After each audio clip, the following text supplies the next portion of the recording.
बंदी छोड़ सतगुरु रामपाल जी महाराज जी की जय हो। परमपिता परमेश्वर जी की सभी प्यारी आत्माओं को मुझ पवन दास का सत्साहिब। पुण्यात्माओं, आज 1 जनवरी 2021 है, नया साल शुरू है और आज ही से 2 दिन पहले यानी 30 दिसंबर 2020 को सतलोक आश्रम मैनेजमेंट हरियाणा की तरफ से संगत में एक पीला पर्चा भेजा गया। पीला पर्चा आप जी स्क्रीन पर देख रहे हैं। पीले पर्चे में लिखा गया है, दास आपको एक बार पढ़कर सुना देता है। दिनांक 30/12/2020 सत साहेब भगत मोहनदास जी व भगतमती बेटी मंजूबाई रोहतक सर्व कोऑर्डिनेटर व सर्व संगत को दास का शुभ आशीर्वाद। परमेश्वर आप सबकी काल के जाल से और काल की चाल से रक्षा करें।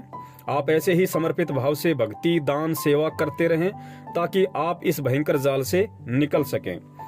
बेटी मंजूबाई रोहतक ने बताया कि 3 भगत आश्रम के लिए जमीन दान करना चाहते हैं। उनकी अर्जी स्वीकार कर ली है, वे दान कर सकते हैं। धन्य है इन दानवीरों के माता पिता जिनसे जन्म हुआ। कबीर जी ने कहा है कि या तो माता भगत जने या दाता या सूर, नहीं तो रह ले बांजड़ी क्यों व्यर्थ गवावे नूर। संगत के लिए दूर आना जाना कठिन है, इसलिए अधिक से अधिक छोटे या बड़े आश्रम बनाने का दास का निर्देश व निवेदन है। बढ़ चढ़कर भगतजन इस कार्यों को पूरा करने में सहयोग करें। और सबसे नीचे लिखा है सतगुरु रामपाल जी महाराज। अब पुण्यात्माओं, दास आपको विस्तार से इस पीले पर्चे की हकीकत बताएगा। और दास का आज का ये वीडियो विशेषकर उन आत्माओं के लिए है जो आत्माएं आश्रम के लिए जमीन दान करना चाहती हैं, ये सोचकर कि भाई ये पीला पर्चा और ये आदेश सतगुरु रामपाल जी महाराज जी का है कि जगह जगह छोटे छोटे आश्रम बनाए जाएं या बड़े आश्रम बनाए जाएं। और जो जमीन के दान के लिए कहा गया है वो भी गुरु जी का ही आदेश है। ऐसा सोचकर जो आत्माएं भोलेपर में, अनजाने में, कुछ नादानी में, कुछ मूर्खता में आश्रम के लिए जमीन दान करना चाहती हैं, वो इस वीडियो को ध्यान से सुने। और अंत में अगर परमेश्वर आप पे दया करें तो आप विचार करना कि आप कितनी बड़ी ठगी का शिकार होने जा रहे हैं गुरु जी के आदेशों की आड़ में। पुण्यात्माओं, जब बरवाला कांड हुआ था, बरवाला कांड के 1 साल बाद सतलोक आश्रम मैनेजमेंट हरियाणा की ही तरफ से संगत में एक पीला पर्चा भेजा गया था, ये कहते हुए कि ये पीला पर्चा यानी वो लेटर था हाथ से लिखा हुआ, और ये कहा गया था कि ये हिसार जेल से गुरुजी ने भेजा है। और शुरुआत में इन लोगों ने उस लेटर के साथ में जो ये दान की सेवा शुरू की थी, गुरुजी का आदेश बताकर वो दान की सेवा उन्होंने ये कहकर शुरू की थी कि गुरुजी का आदेश है, बरवाला आश्रम के नजदीक 60 एकड़ जमीन है। वो जमीन हमने बरवाला कांड से पहले ही तय कर ली थी और कुल उस जमीन का सौदा हुआ था 33 करोड़ रुपए में, जिसमें से 5 करोड़ रुपए बरवाला कांड से पहले गुरुजी के रहते सहते ही हम लोगों ने बयाने के रूप में जमीन वाले को दे दिए थे। बाकी उसका 28 करोड़ रुपया शेष था, लेकिन फिर बरवाला कांड हो गया। तो अब गुरुजी का जेल से आदेश आया है कि हमने वो जमीन लेनी है और संगत को मेरा आदेश है कि बढ़ चढ़कर दान करें। और इसमें कोई कहने की बात नहीं है। उस समय दास भी इनको सेवा इकट्ठी करके देने में शामिल था, क्योंकि मुझे भी उस समय तक सच्चाई का पता नहीं था। मैंने भी कम से कम 5-6 लाख रुपये भगत समाज से इकट्ठा करके इन लोगों को, लेकिन पुण्यात्माओं, आज तक ना ही तो वो जमीन खरीदी गई और ना ही उस जमीन के लिए जो 33 करोड़ रुपए की कहकर दान इकट्ठा किया गया था, ना ही आज तक उस पैसे का कोई हिसाब दिया गया। जबकि हम हिसाब मांगने के अधिकारी हैं, क्योंकि जमीन आश्रम के नाम पे खरीदी गई थी और दान जो लेने वाले लोग थे वो भी भगत थे और दान देने वाले भी भगत थे। तो भगत को भगत से हिसाब मांगने का पूरा पूरा अधिकार है। हमारे द्वारा बार बार प्रयास किया गया कि भाई आप लोगों ने गुरुजी का आदेश बताकर एक नकली लेटर निकालकर आप लोगों ने संगत को आश्रम की जमीन के नाम पे लूटा और बात केवल 33 करोड़ रुपए की थी और अरबों रुपया संगत ने उस समय भाव में आके, भावनाओं में बहकर, गुरुजी का आदेश समझकर लोगों ने जी खोलकर दान किया। यानी बहुत सारे तो ऐसे एग्जाम्पल हैं एक भाई ने तो अपना ऑटो ही बेच दिया 1.5 लाख रुपए का, जो उसकी रोजी रोटी का साधन था, ये सोचकर कि क्या बार बार सेवा का मौका मिलता है जब गुरुजी का आदेश है आश्रम के लिए। एक माई ने अपना 20 लाख का प्लॉट बेच दिया। कहने का मतलब है अपनी औकात और बूते से बाहर होकर भगत समाज ने सन 2015 में आश्रम की उस जमीन के नाम पे बढ़ चढ़कर सेवा की थी और कई करोड़ों में यानी सैकड़ों करोड़ों में उस समय दान संगत ने सतलोक आश्रम मैनेजमेंट हरियाणा को जी खोल के दिया था।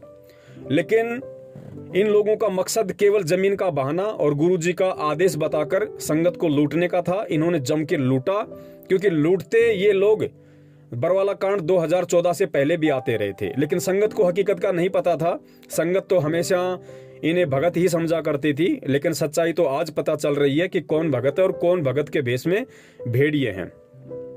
तो जो भगत भाई बहन आज गुरुजी का आदेश समझकर अज्ञानता में इस सतलोक आश्रम मैनेजमेंट हरियाणा को अपनी जमीनें दान कर रहे हैं आश्रमों के लिए, तो दास उनको बता देना चाहता है कि ऐसा ही ड्रामा, ऐसा ही षड्यंत्र, ऐसा ही एक पाखंड इन्होंने 2015 में भी रचा था।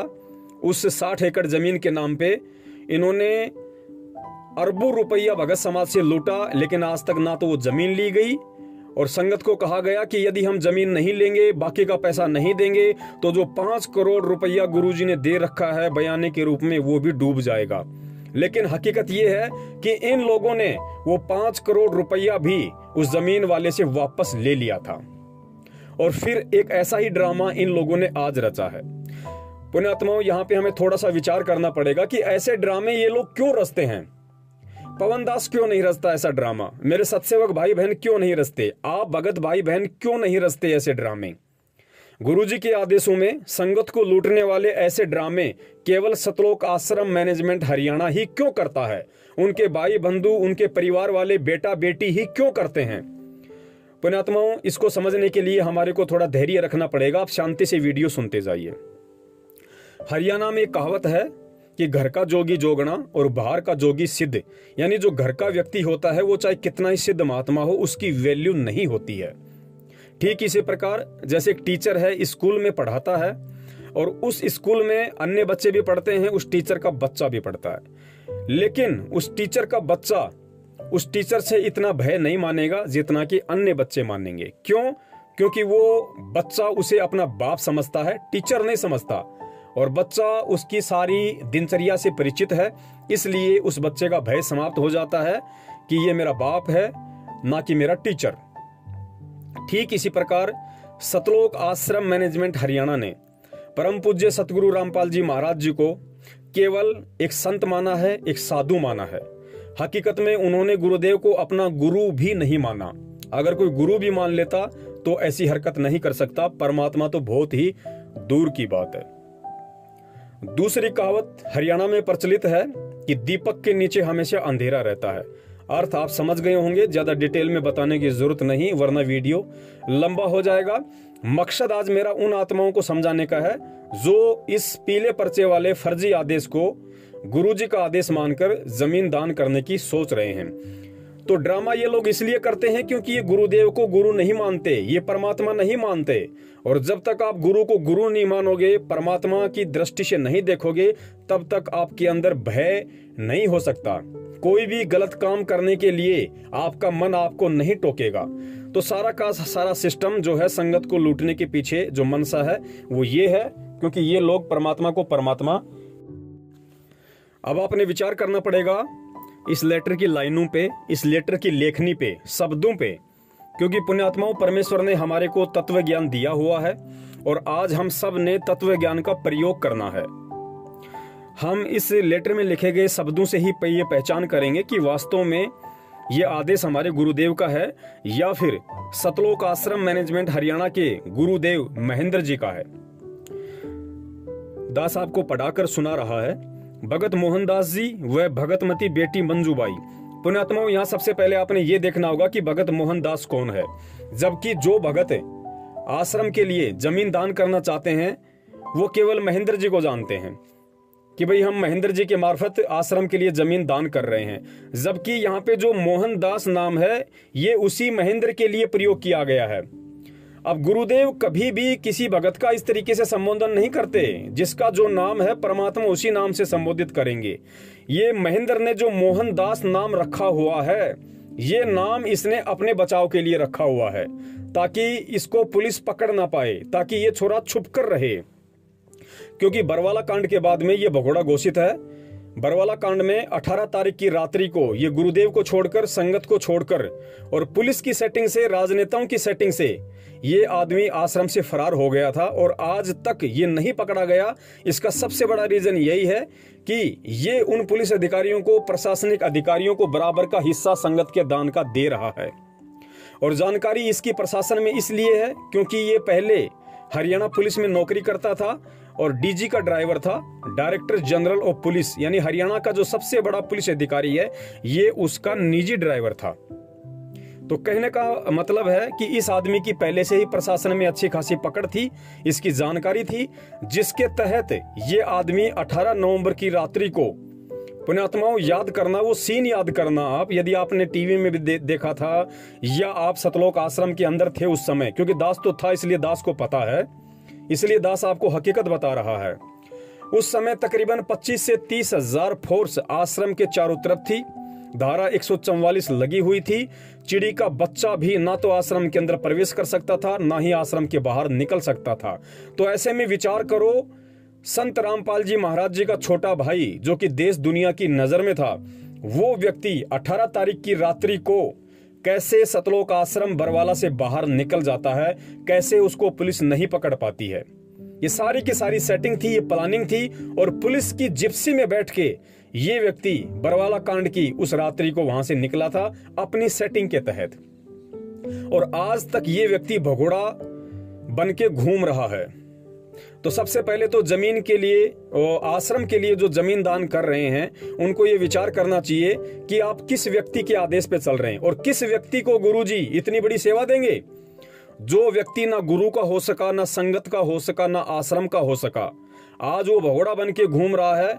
आज अपने गुरु के माथे पे दाग लगा के घूम रहा है, क्योंकि पूरी दुनिया जानती है, पूरी संगत जानती है, जो लोग गुरुजी से परिचित हैं उनको अच्छे से पता है कि सतगुरु रामपाल जी महाराज जी का भगत ना ही तो गलत कर सकता है, और यदि उसको कोई गलत साबित करने की कोशिश करेगा तो वो व्यक्ति भगोड़ा बनकर हराम के टूक नहीं तोड़ेगा।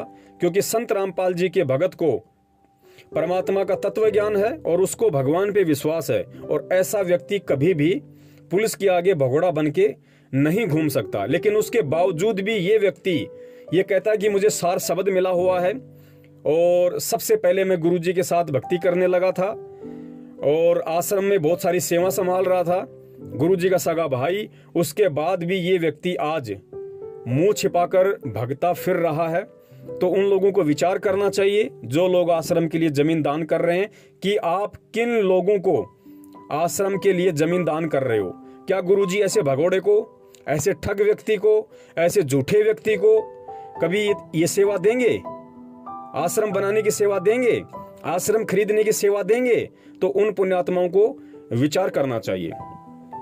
तो ये जो मोहनदास यहाँ पे नाम शब्द किया गया है, ये गुरुजी के द्वारा नहीं किया गया है। ये मोहनदास नाम इसने स्वयं अपना रखा है पुलिस से बचाव के लिए। भगत मोहनदास जी व भगतमती बेटी मंजूबाई रोहतक व सर्व कोऑर्डिनेटर व सर्व संगत को दास का शुभ आशीर्वाद। अब आपको विचार करना चाहिए, यहाँ पे इन शब्दों को आपने पकड़ना चाहिए।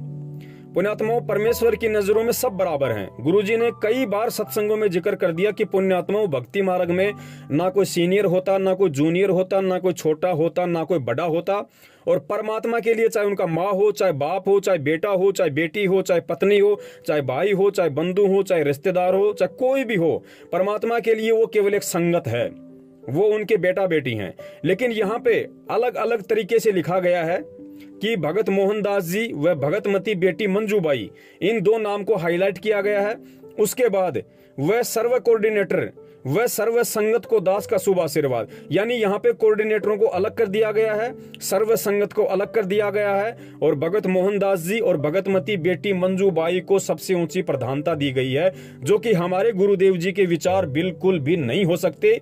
ये किसी दुष्ट प्रवृत्ति के अपने विचार हैं, किसी नीच व्यक्ति के अपने विचार हैं जो मनमाने तरीके से इस भक्ति मार्ग पे चल रहा है। आगे चलते हैं। परमेश्वर आप सबकी काल के जाल व काल की चाल से रक्षा करें। ठीक है, आप ऐसे ही समर्पित भाव से भक्ति, दान, सेवा करते रहें। अब पुण्यात्माओं, विचार करना आप इन बातों पे। देखो, हम सत्सेवक हैं, हमारा काम केवल आप लोगों तक सच्चाई पहुंचाने का है, आप लोगों को यथार्थता से परिचित करवाने का है। उसके बाद में ये आपके अपने निजी विचार होंगे, ये आपके अपने संस्कार होंगे, आप इन बातों को समझ पाते हैं या नहीं समझ पाते हैं, लेकिन हमारी सेवा पूरी हुई। आप ऐसे ही समर्पित भाव से भक्ति, दान, सेवा करते रहें ताकि आप इस भयंकर जाल से निकल सकें। अब देखिए, यहाँ पे जो आदेश दिया गया है कि आप ऐसे ही समर्पित भाव से भक्ति, दान, सेवा करते रहें, ये उपरोक्त उन सभी लोगों के लिए है जिनका जिक्र ऊपर किया गया है। किन किन के लिए? भगत मोहनदास जी के लिए, भगतमती बेटी मंजूबाई के लिए, सर्व कोऑर्डिनेटर के लिए और सर्व संगत के लिए। क्या आदेश है? आप ऐसे ही समर्पित भाव से भक्ति करते रहो, दान करते रहो और सेवा करते रहो। तो मैं निवेदन करता हूं इस वीडियो को देख रही उन सभी प्यारी आत्माओं से, यदि ये आदेश सबके लिए है तो इस आदेश की पालना केवल संगत से ही क्यों करवाई जाती है? गुरुदेव के इस आदेश की पालना ये महेंद्र क्यों नहीं करता, मंजू क्यों नहीं करती, कोऑर्डिनेटर लोग क्यों नहीं करते? संगत को ही मोहरा क्यों बनाया जाता है? हर बार संगत को ही बलि का बकरा क्यों बनाया जाता है? ये आपको थोड़ा गहनता से समझना पड़ेगा इस थोड़े से मैटर को। आप ऐसे ही समर्पित भाव से भक्ति, दान, सेवा करते रहें, क्योंकि आज का ये जो पीला पर्चा है पुण्यात्माओं, स्पेशली ये उन आत्माओं के लिए निकाला गया है जिन आत्माओं ने गुरुजी के प्रति समर्पित होते हुए, लेकिन वो सच्चाई से परिचित नहीं है, लेकिन गुरुजी के प्रति वो आत्माएं पूरी तरह समर्पित हैं, तो वो आश्रम के लिए अपनी जमीन दान करना चाहती हैं। तो यहाँ लिखा गया कि आप ऐसे ही समर्पित भाव से भक्ति, दान, सेवा करते रहें। तो मैं अब पूछना चाहता हूं सतलोक आश्रम मैनेजमेंट हरियाणा वालों से कि जब ये गुरुजी का लेटर है, ये गुरुजी का पीला पर्चा है, ये गुरुजी का आदेश है, और जब गुरुजी यहाँ कह रहे हैं कि आप ऐसे ही समर्पित भाव से भक्ति भी करते रहो, दान भी करते रहो और सेवा भी करते रहो, तो भाई आश्रम की जमीन के लिए आप लोग दान क्यों नहीं करते?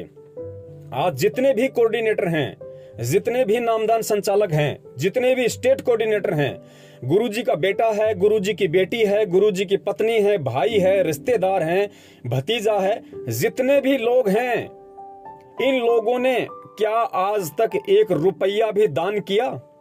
संगत से ये लोग पाठ ज्योति या दान या 10वें अंश के रूप में जो पैसा लेते हैं, क्या उन पैसों में आज तक इन्होंने 1 रुपया भी अपनी तरफ से मिलाया?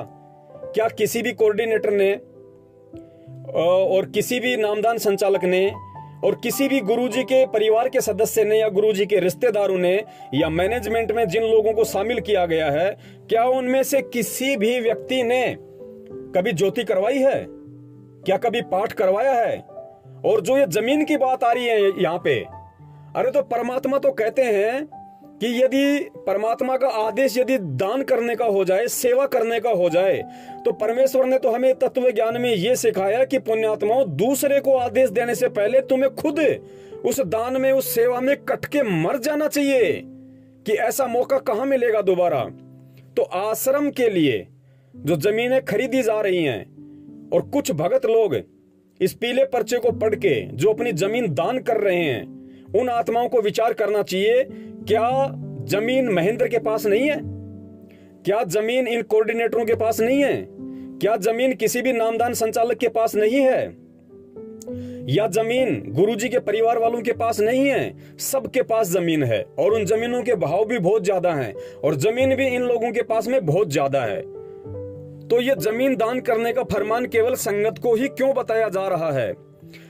मान लीजिए इन लोगों को रोहतक में कोई आश्रम बनाना है, तो क्या राजस्थान का स्टेट कोऑर्डिनेटर अपनी जमीन दान नहीं कर सकता? अब आप कहेंगे कि भाई जमीन दान कैसे कर सकता है? आश्रम बना रहे हैं रोहतक में और राजस्थान का कोऑर्डिनेटर 400 किलोमीटर दूर बैठा है, तो उसकी जमीन क्या काम आई? अरे भैया, आश्रम के लिए जमीन ही तो खरीदनी है, तो जमीन के बदले जमीन देना कहां जरूरी है? राजस्थान का स्टेट कोऑर्डिनेटर या राजस्थान के जितने भी कोऑर्डिनेटर या ऑल ओवर इंडिया के जितने भी कोऑर्डिनेटर हैं, जितने भी नामदान संचालक हैं, या गुरुजी का परिवार है, खुद महेंद्र है, उसके पास भी जमीन है। ये लोग अपनी जमीन किसी और को तो बेच सकते हैं, ये लोग अपनी जमीन किसी प्रॉपर्टी वाले को बेच सकते हैं, किसी और व्यक्ति को बेच सकते हैं, और उस जमीन को बेच के जो पैसा आए वो पैसा तो फिर रोहतक में जमीन खरीदने के काम में लिया जा सकता है या नहीं लिया जा सकता? बात तो वही है ना। जरूरी थोड़ी है कि आप वही आश्रम बनाओगे जो किसी भगत की जमीन है। ये कौन सा नियम हो गया? अगर आश्रम के लिए जमीन खरीदनी है तो जमीन तो पैसों से भी खरीदी जा सकती है। तो बात तो वही होगी, चाहे भगत जमीन दे, चाहे जमीन के लिए पैसा दे, उतनी सेवा उतना ही पुण्य, सारी बातें वही हैं। तो यह विचार करना चाहिए उन भगत भाइयों को जो अज्ञानता में, मूर्खता में, नादानी में इस पीले पर्चे को गुरुजी का आदेश समझ के और आश्रम के लिए जमीन दान करना चाहते हैं। ये उनके जीवन की सबसे बड़ी महाभूल होगी। पहली बात तो ये कि ये गुरुजी का आदेश नहीं है। अगर वो लोग आश्रम के लिए जमीन भी दान करना चाहते हैं तो उन लोगों को गुरुजी से मिलना चाहिए, या तो उनको हिसार जेल में गुरुजी से मिलना चाहिए, क्योंकि इतनी बड़ी सेवा, इतना बड़ा यदि वो रिस्क उठा रहे हैं तो ये उनकी नैतिक जिम्मेदारी बनती है। और सतलोक आश्रम मैनेजमेंट हरियाणा वालों की भी जिम्मेदारी बनती है कि वो उस भगत भाई को लेके और हिसार जेल में जाएं, उसकी गुरुजी से मुलाकात करवा के लाएं, ताकि उस भगत भाई को कन्फर्म हो जाए और उसकी सेवा सही जगह पे लगे। लेकिन ऐसा ये लोग नहीं करेंगे, क्योंकि ऐसा कोई आदेश गुरुदेव का है ही नहीं। पुण्यात्माओं, विचार करना, ये जिस तरीके से आसाराम आज देश दुनिया में बदनाम है, राम रहीम आज देश दुनिया में बदनाम है, और उनकी बदनामी का कारण क्या है कि उन्होंने सैकड़ों की संख्या में ब्रांचें खोल रखी थी। जब उनके ऊपर मुकदमे लगे, उनको जेल भेजा गया, तो किसी के 300 आश्रम थे, किसी के 400 आश्रम थे। ठीक इसी प्रकार ये लोग भी सतगुरु रामपाल जी महाराज जी को आसाराम बनाने पे उतारू हैं। संत रामपाल जी महाराज जी को राम रहीम बनाने पे उतारू हैं। आधे से ज्यादा तो इन्होंने गुरुदेव को आसाराम बना दिया, आधा से ज्यादा तो इन लोगों ने गुरुदेव को राम रहीम बना दिया, राजनीति करवा के, कभी बीजेपी का सपोर्ट करवा के, कभी कांग्रेस का सपोर्ट करवा के। क्योंकि ये जितने अन्य जो संत थे, ये भी तो राजनेताओं के संपर्क में थे, ये भी तो अपने स्वार्थों की पूर्ति के लिए अपने शिष्यों से राजनीतियां करवाया करते थे, राजनीतिक पार्टियों को वोट डालने के आदेश दिया करते थे। वही आदेश इस सतलोक आश्रम मैनेजमेंट हरियाणा के द्वारा संगत को पहले दिया जा चुका है, गुरुजी का नाम लेके, ऐसे ही पीले पर्चे निकाल के। तो आधे से ज्यादा तो इन लोगों ने गुरुदेव को राम रहीम और आसाराम बना दिया है। बचे खुचे अब ये जगह जगह ये आश्रम खोल खोल के बनाने पे उतारू हैं। और पुण्यात्माओं, विचार करो, सन 1994 से गुरुजी सत्संग कर रहे हैं, और गुरुजी का हमेशा एक ही सत्संग होता है, गुरुजी का हमेशा एक ही आश्रम होता है। जब तक करौथा आश्रम उजड़ नहीं गया, तब तक गुरुजी ने बरवाड़ा में दौलतपुरा रोड पे आश्रम नहीं बनाया छोटा। और जब वो आश्रम छोटा पड़ा, उसके बाद परमात्मा ने चंडीगढ़ रोड पे बरवाला में बड़ा आश्रम बनाया। वरना परमात्मा ने कहीं कोई आश्रम नहीं बनाए। अगर चाहते तो क्या परमात्मा उस समय नहीं बना सकते थे? अगर चाहते तो क्या परमात्मा महाराष्ट्र में आश्रम नहीं बना सकते थे, बंगाल में नहीं बना सकते थे, उड़ीसा में नहीं बना सकते थे, राजस्थान में नहीं बना सकते थे? हर जगह परमात्मा आश्रम खोल सकते थे उस समय, लेकिन परमेश्वर ने नहीं खोला। क्यों नहीं खोला? क्योंकि परमात्मा को पता था। अब देखिए आगे इसमें एक लाइन लिखी हुई है, फिर आपको ये बातें समझ में आएंगी। तो सबसे पहले तो हम ये टॉपिक पूरा कर दें कि भाई आश्रम के लिए संगत को ही क्यों मोहरा बनाया जाता है, जमीन दान करने के लिए या पैसा दान करने के लिए, जबकि भगत तो कोऑर्डिनेटर भी हैं, भगत तो नामदान संचालक भी हैं, भगत तो गुरुजी की बेटी भी है, बेटा भी है, पत्नी भी है, खुद ये महेंद्र भी है, सभी लोग भगत हैं। तो फिर संगत को ही बलि का बकरा क्यों बनाया जा रहा है, संगत को ही क्यों लूटा खसोटा जा रहा है? आश्रम के लिए अगर जमीन ही खरीदनी है तो कोऑर्डिनेटर लोग, जितने भी हिंदुस्तान में कोऑर्डिनेटर हैं, सबके पास लगभग जमीन है।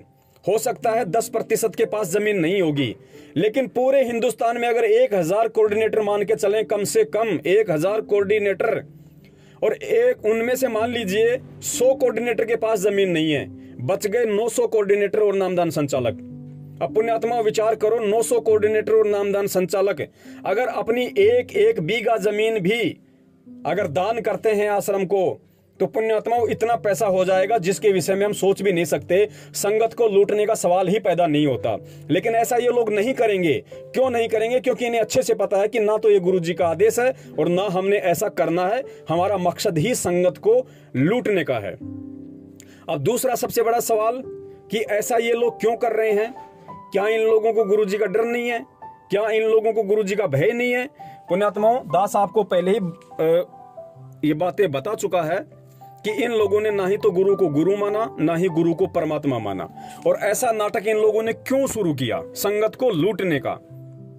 और एक जो संजय है दिल्ली वाला, वो क्यों खुद तत्वदर्शी संत बन बैठा? इन सतलोक आश्रम मैनेजमेंट हरियाणा और संजय दिल्ली वाला, इन दोनों के एक ही विचार हैं, सेम टू सेम इनके विचार हैं। इनके विचार क्या हैं?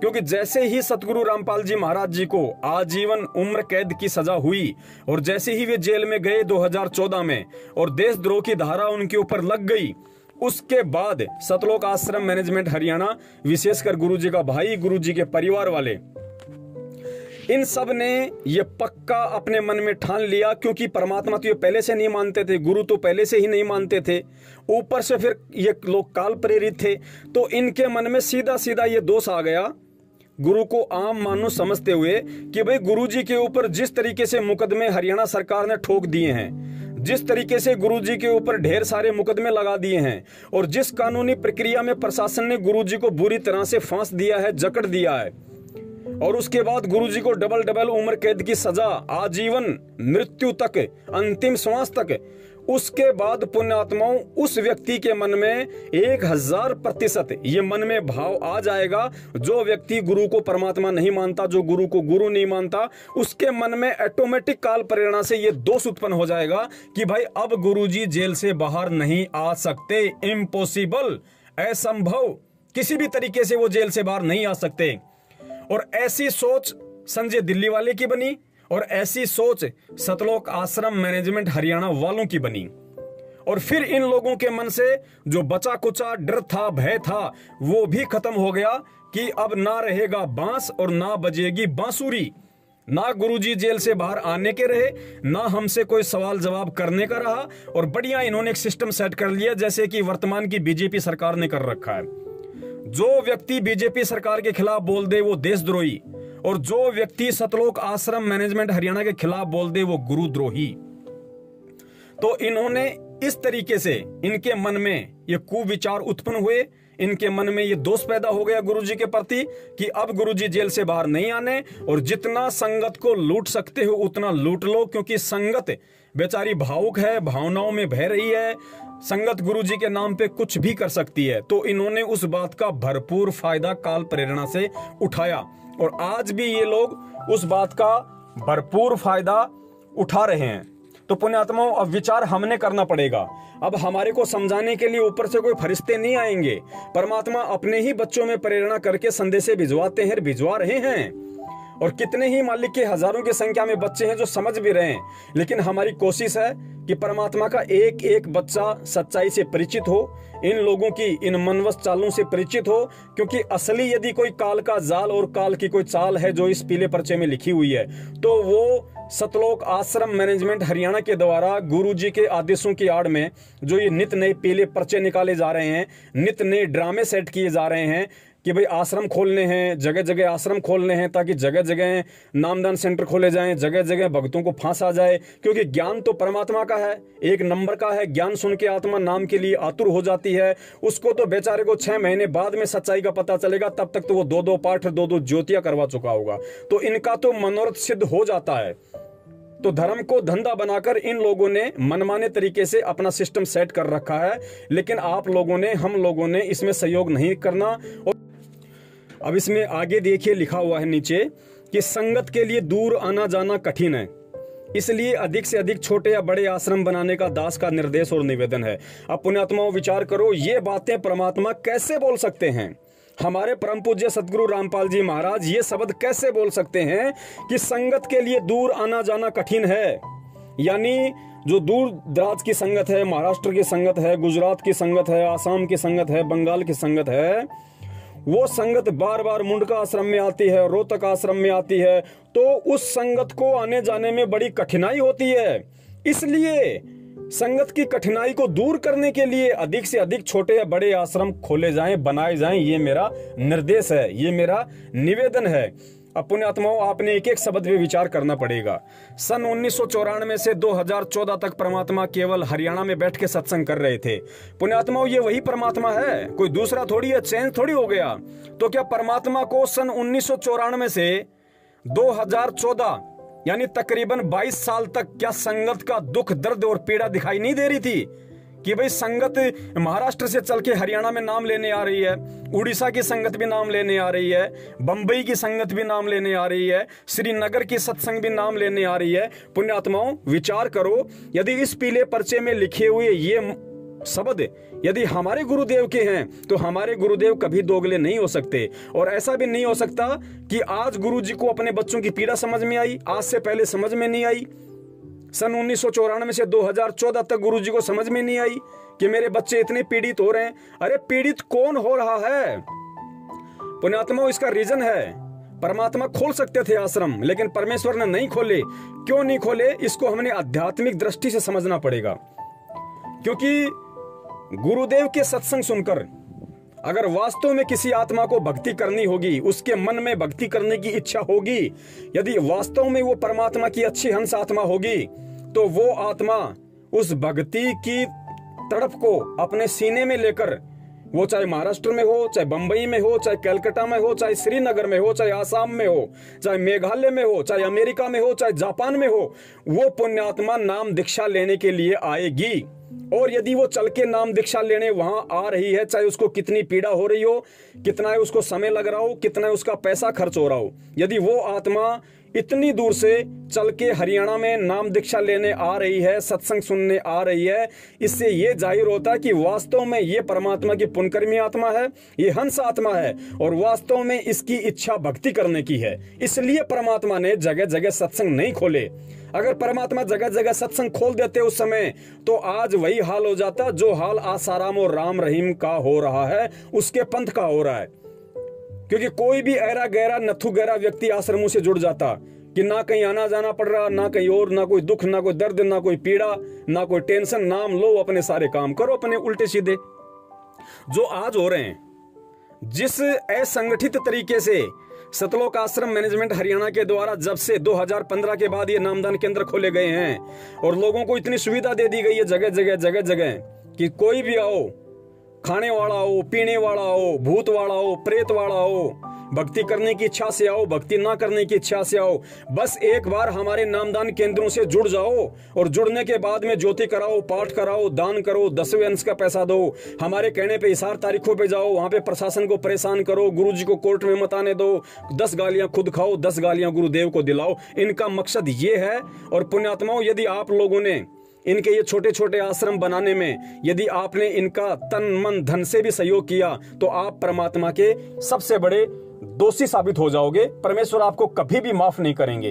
क्योंकि सबसे पहले तो हमें यह सोचना चाहिए कि आध्यात्मिक मार्ग है, और आध्यात्मिक मार्ग में जब हम इन लोगों के इतने उल्टे कर्म पिछले 6 साल से देख चुके हैं, इनकी ऐसी ऐसी मनवस और गुंडई हरकत हमारी आंखों के सामने है। नामदान केंद्रों पे हमारी माता बहनों को छेड़ा जाता है। खुद इनके कोऑर्डिनेटर, दिल्ली का जो कोऑर्डिनेटर था बलवंत दास, वो खुद शादीशुदा होते हुए, 2 बच्चों का बाप होते हुए, एक भगत की 16 साल की लड़की को लेके भाग गया। तो पुण्यात्माओं, हम कैसे इन लोगों पे यकीन कर सकते हैं? कैसे हम इन पे विश्वास कर सकते हैं?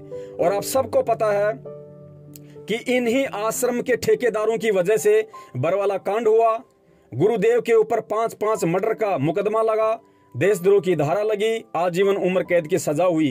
किन लोगों के कारण? इन लोगों के कारण। क्या आपका गुरु गलती करेगा? क्या आपका गुरु आपको कहेगा कि आप पुलिस वालों से पंगा करो, काले कपड़े पहनो, हाथों में लठ पकड़ो, डंडे पकड़ो, झंडे लगाओ, पेट्रोल बम डालो उन पे? क्या आपका गुरु आपको शिक्षा देगा? अगर आपके गुरु शिक्षा नहीं देगा या नहीं दे सकता, तो किन लोगों ने दी? ये वही लोग थे बरवाला कांड करवाने वाले, गुरुजी के आदेशों में, गुरुजी के आदेशों की आड़ में संगत को भ्रमित करने वाले, हरियाणा पुलिस प्रशासन से जबरदस्ती का पंगा लेने वाले, गुरुजी की कोर्ट से अवमानना करवाने वाले, गुरुजी को जबरन कोर्ट में ना जाने देने वाले, ये वही लोग हैं जो आज इस पीले पर्चे के माध्यम से जगह जगह छोटे बड़े आश्रम खोलने का गुरुजी की तरफ से आदेश बता के संगत को लूटने की पूरी योजना बना चुके हैं। तो पुण्यात्माओं, विचार करना पड़ेगा। अगर आज भी आप लोगों ने विचार नहीं किया तो जिंदगी में कभी विचार करने के लायक बचोगे भी नहीं आप। देखो, कोई जरूरी नहीं है कि परमात्मा जेल से बाहर आके अपना काम करेगा। समर्थ है, जब आज जेल में बैठ के सतलोक को हैंडल कर रहा है तो क्या सतलोक में बैठा बैठा यहाँ पे हैंडल नहीं कर सकता?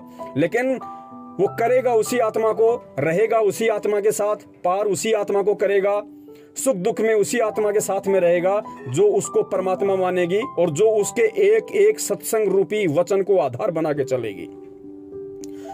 तो पुण्यात्माओं, हम सत्सेवकों का तो केवल निवेदन है आप लोगों से, हम निवेदन कर सकते हैं, प्रार्थना कर सकते हैं। ये जो मार्ग है परमात्मा का, ये प्रेम का और एकता का है, आपस में राग द्वेष ईर्ष्या उपजाने का नहीं है। इसलिए हम लोग ना ही तो ऐसे कोई कार्यवाही कर सकते हैं, ना हम कोई ऐसी मनवश हरकत कर सकते हैं जो हरकतें केवल सतलोक आश्रम मैनेजमेंट हरियाणा करता है।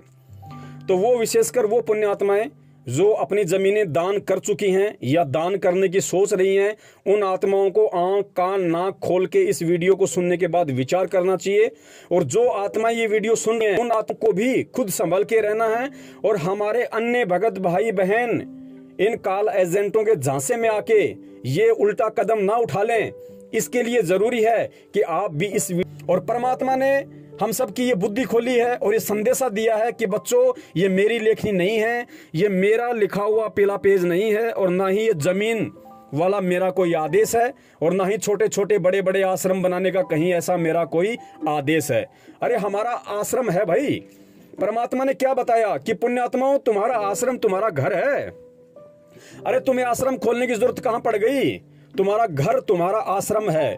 तुम आरती करते हो, नित्य नियम करते हो, पाठ करते हो, मंत्र करते हो, परमात्मा की फोटो लगा रखी है, ज्योति जलाते हो, अरे वही तुम्हारा आश्रम है। उसी को अपना आश्रम बनाओ भाई।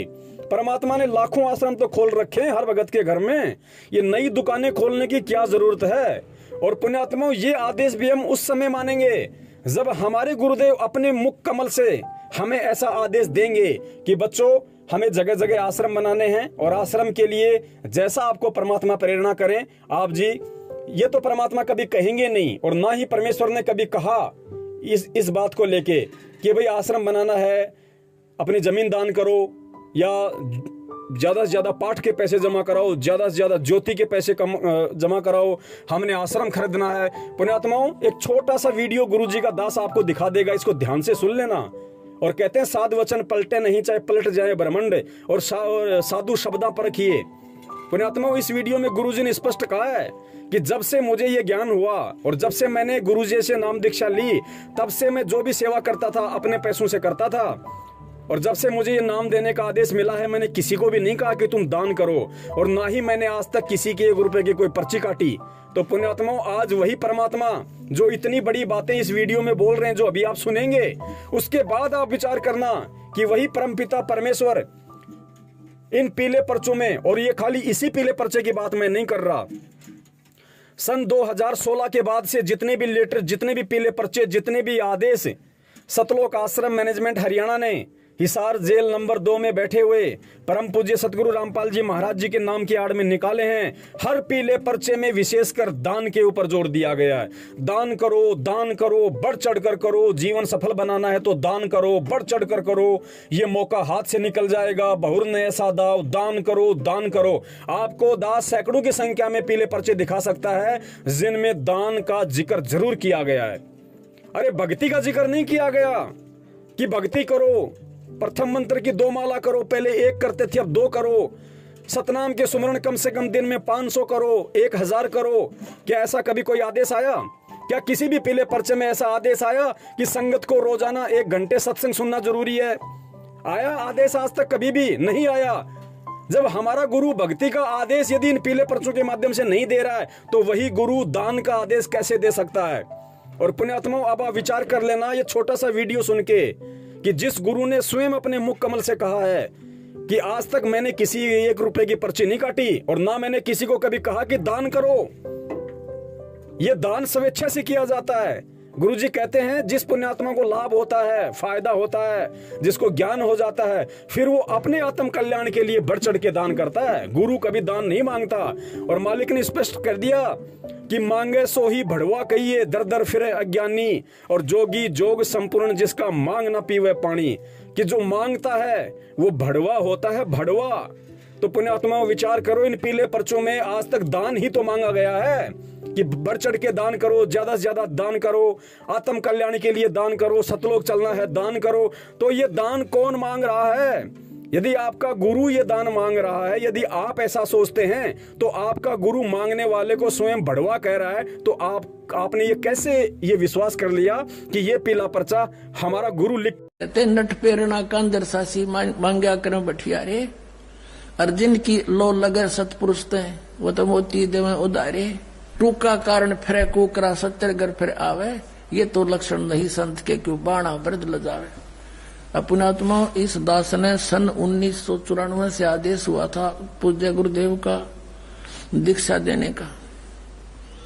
94 और 95 के मई तक तो दास सर्विस भी करता रहा, सैटरडे संडे को सेवा भी करता रहा, सब खर्चा अपने जेब से आप ही करता था। फिर परमात्मा की दया से इतना सेवा बढ़ गई, नौकरी भी त्यागनी पड़ी। दास जूनियर इंजीनियर की नौकरी करता था। उससे लेकर आज तक एक नया पैसा किसी से नहीं कहा दान दे दे या कोई पर्ची काटी हो। और आप देख रहे हो भगवान के दरबार में क्यों परमात्मा इतना देता है अपनी प्यारी आत्माओं को, और फिर उमंग भरता है, करे कराव साइया मन में लहर उठा, दादू से दरजीव के आप बगल हो जा। तो यहाँ देख लो कि कैसा मालिक की दया है, सब तरह की व्यवस्था है, और आज तक एक ना पैसा नहीं मांगा दास ने। तो कहते हैं जो मांगे सो बढ़वा कहिए, दर दर फिरे अज्ञानी, और जोगी जोग संपूर्ण जिसका मांगना पीवे पानी। तो ये कहते हैं गरीबदास साहिब जी कह रहे हैं कि उत्तर पश्चिम पूर्व पश्चिम उत्तर दक्षिण ये फिरदा दाने दाने नू, और सर्व कला सतगुरु साहिब की हरियाए हरियाणे नू। गरीबदास कहते कबीर साहब आए भगवान हरियाणे नू, और तो मांगते फिरो धक्के खाते फिरो उस भगवान को पहचानो। सत्संग पुण्यात्माओं वीडियो आपने परम पूज्य सतगुरु रामपाल जी महाराज जी के मुख कमल से सुन लिया है।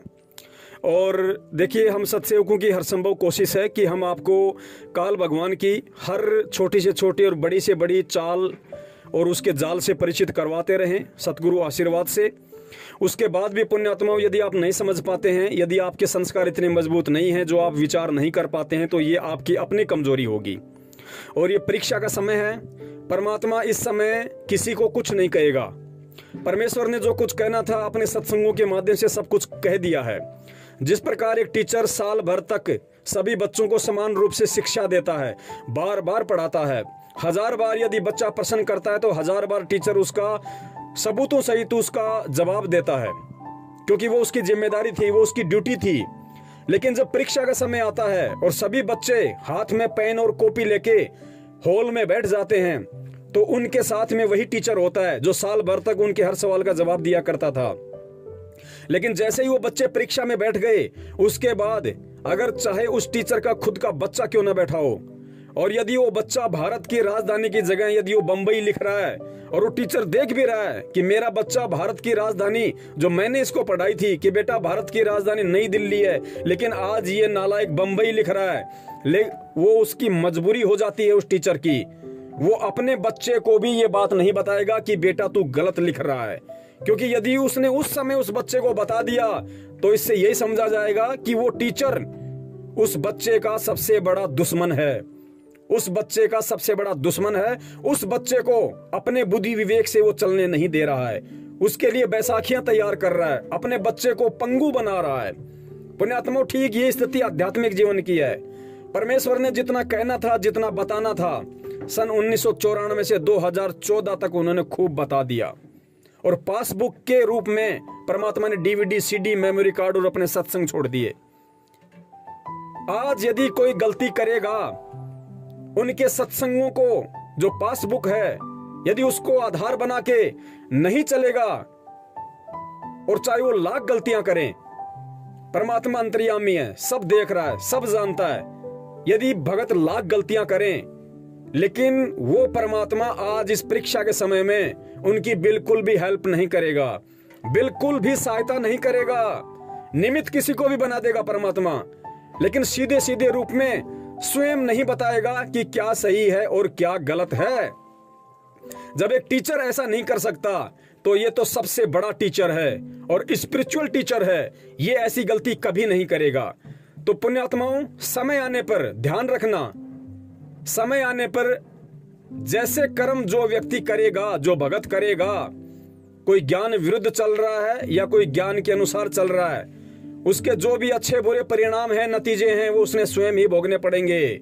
कोई भी ये अपने दिलो दिमाग में वहम ना पाल ले कि मैं तो गुरुजी के भाई के पीछे लगा हुआ था, मैं तो गुरुजी की बेटी के संपर्क में था, मैं तो गुरुजी के जवाई के संपर्क में था, मैं तो गुरुजी की धर्म पत्नी के संपर्क में था, परमात्मा मुझे माफ कर देंगे, मेरी गलतियों को क्षमा कर देंगे। भैया, ना तो परमात्मा का कोई जवाई है, ना कोई भाई है, ना कोई बंधु है, ना परमात्मा की कोई धर्म पत्नी है। इस बात को भी अपने दिलो दिमाग से बाहर निकाल देना। यहाँ अपने किए गए कर्मों का परिणाम स्वयं नहीं भुगतना पड़ेगा। गलती चाहे परमात्मा की धर्म पत्नी करे, चाहे परमात्मा का धर्म पुत्र करे, गलतियां सबको भुगतनी पड़ेंगी। तो इस वहम में कोई ना रहे कि परमात्मा मुझे माफ कर देंगे, क्योंकि ये मैनेजमेंट तो गुरुजी का बनाया हुआ है, हम तो मैनेजमेंट के पीछे चल रहे थे, हम तो कह देंगे गुरुजी हमें क्या पता था, आपके मैनेजमेंट ने जैसे कहा वैसा हम चले। अरे भैया, अगर आपको लगता है कि मैनेजमेंट गुरुजी ने बनाया है, ठीक है, आपकी बात को बड़ी करते हैं कि मैनेजमेंट गुरुजी ने बनाया। अरे अगर गुरुजी का बनाया हुआ मैनेजमेंट, ये कहां लिखा हुआ कि वो गलत काम नहीं कर सकता, वो गलत राह पे नहीं चल सकता, वो काल प्रेरित नहीं हो सकता? ये कहां लिखा हुआ है? कौन से शास्त्र में लिखा हुआ है कि परमात्मा के रिश्तेदार कभी गलती नहीं कर सकते? अरे परमात्मा ने जिस कमाल को मुर्दे से जीवित किया, अपने बच्चे से भी ज्यादा प्यार दिया, उसको पाला, उसकी परवरिश की, जब वो अंत में काल का एजेंट साबित हो सकता है, तो महेंद्र भगोड़े की क्या औकात है भाई? ये कलयुगी परिवार वाले कहां टिकते हैं उस कमाल के आगे? तो इस वहम में ना रहें कि हम तो गुरुजी के मैनेजमेंट के पीछे चल रहे थे। गुरुजी का कोई मैनेजमेंट नहीं है। गुरुजी ने अगर मैनेजमेंट बनाया था तो याद रखना, संगत को सत्संगों की सूचना देने के लिए बनाया था, सेवाओं के लिए दिया था। लेकिन आज वही मैनेजमेंट यदि काल प्रेरित होके मनमाने तरीके से चले या कोई कर्म करे, तो उसमें फिर परमात्मा का दोष नहीं है। वहां पे आप लोगों ने उसी गुरु के सत्संगों को आधार बनाना पड़ेगा। परमात्मा ने तो काल भगवान को भी बनाया है, परमात्मा ने तो दुर्गा और इसको ब्रह्मा विष्णु महेश को भी, उनको भी परमात्मा ने ही बनाया है। तो क्या आज जैसा हमें काल भगवान कहेंगे, जैसा हमें दुर्गा और ब्रह्मा विष्णु महेश जी कहेंगे, तो क्या हम वैसा ही करेंगे? अरे परमात्मा ने तो अंगूर बनाया, जितने भी फलदार या फूलदार सब्जियां, जितने भी ये वृक्ष है, पेड़ पौधे, सब परमात्मा ने बनाए, आप सबको पता है। अरे परमात्मा ने तो अंगूर भी बनाया। अगर उसी अंगूर से कोई बियर बना के बेच दे, कोई शराब बना के बेच रहा है, तो क्या तुम पीने लग जाओगे ये सोच के कि अंगूर तो परमात्मा का बनाया हुआ है? अरे अंगूर परमात्मा ने बनाया था नालायकों, लेकिन अंगूर की अगर कोई शराब बना दे तो फिर हमने थोड़ी पीनी है। इतना विचार तो फिर हमारे अंदर भी ये बुद्धि होनी चाहिए। तो ठीक इसी प्रकार यदि गुरुजी ने मैनेजमेंट बनाया था, तो गुरुजी ने मैनेजमेंट किस मकसद से बनाया था?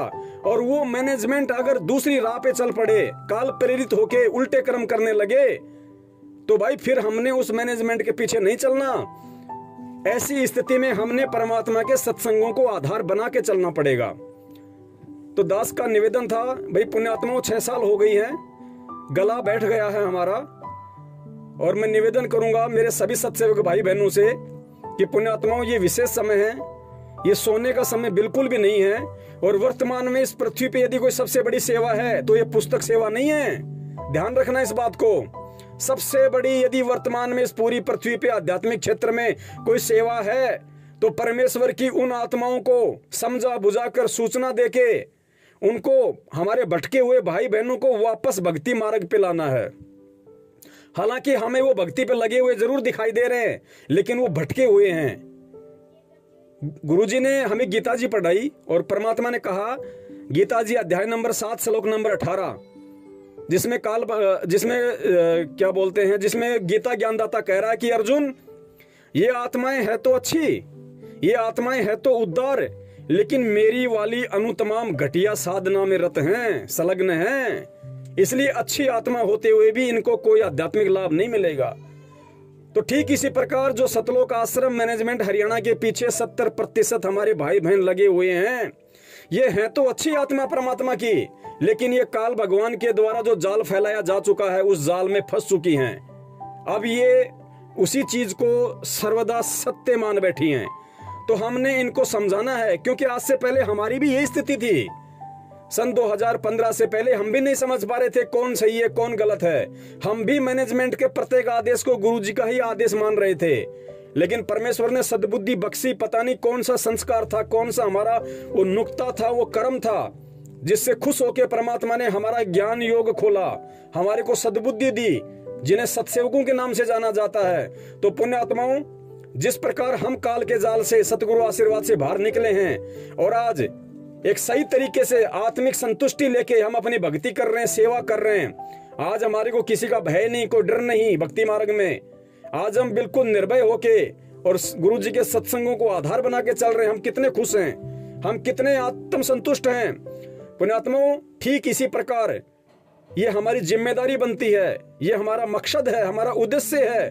जब तक गुरुदेव हिसार जेल से बाहर नहीं आ जाते हैं, विशेषकर तब तक तो हमने हमारे उन भटके हुए भगत भाई बहनों को समझाने की हर संभव कोशिश करनी है। ये जितने भी ऑडियो वीडियो मैसेज सत्सेवकों के हैं, ये आगे से आगे शेयर करने की हमारी जिम्मेदारी है, और जो जितनी सेवा को समेट लेगा उतना कम है। बाकी सबके अपने विचार हैं। दास ने इस वीडियो में जो भी बातें कही हैं, जिस भी आधार पे आपको समझाया है, मैंने अपनी बुद्धि विवेक विचार से गुरुजी के सत्संगों और ज्ञान को आधार बना के आप लोगों को समझाया है। फिर भी यदि को मेरे इन शब्दों से या मेरी इन बातों से यदि किसी को चोट लगी हो, यदि किसी की भावनाओं को ठेस पहुंची हो उसकी सोच अनुसार, तो मैं उस भाई से भी क्षमा प्रार्थी हूं, और अपनी किसी भी गलती के लिए मैं परमात्मा से भी क्षमा प्रार्थी हूं। और निवेदन करता हूं अपने सभी सत्सेवक भाई बहनों से कि वीडियो को ज्यादा से ज्यादा शेयर करें। इन वीडियो को शेयर करने के पीछे हमारा कोई मकसद पैसे कमाना नहीं है।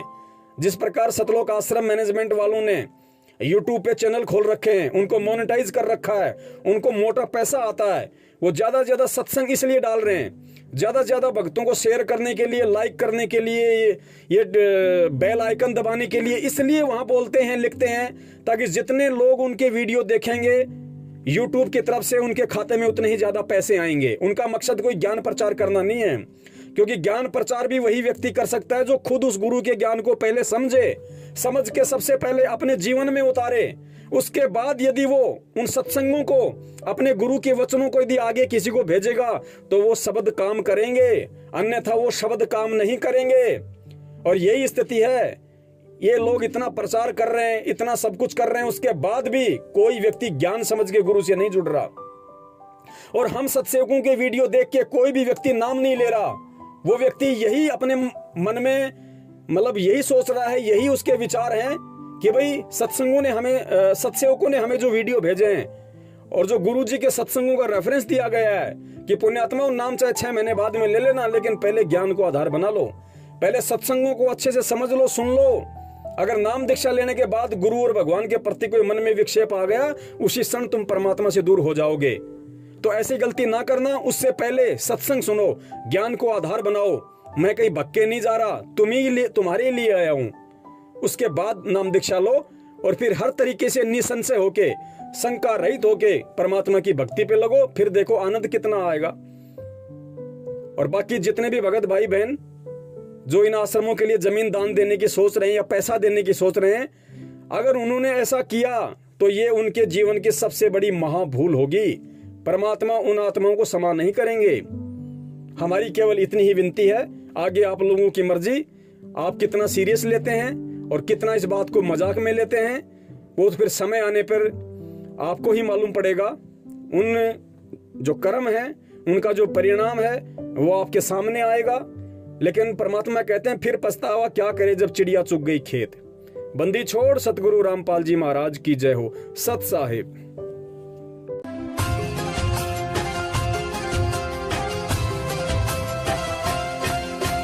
जिसके सिर पर कृपा गुरु की, वो दुख कैसे पाएगा। जिसके सिर पर कृपा गुरु की, वो दुख कैसे पाएगा। नाम गुरु जी का जप लेगा, नाम गुरु जी का जप लेगा, जीवन सफल बनाएगा। जिसके सिर पर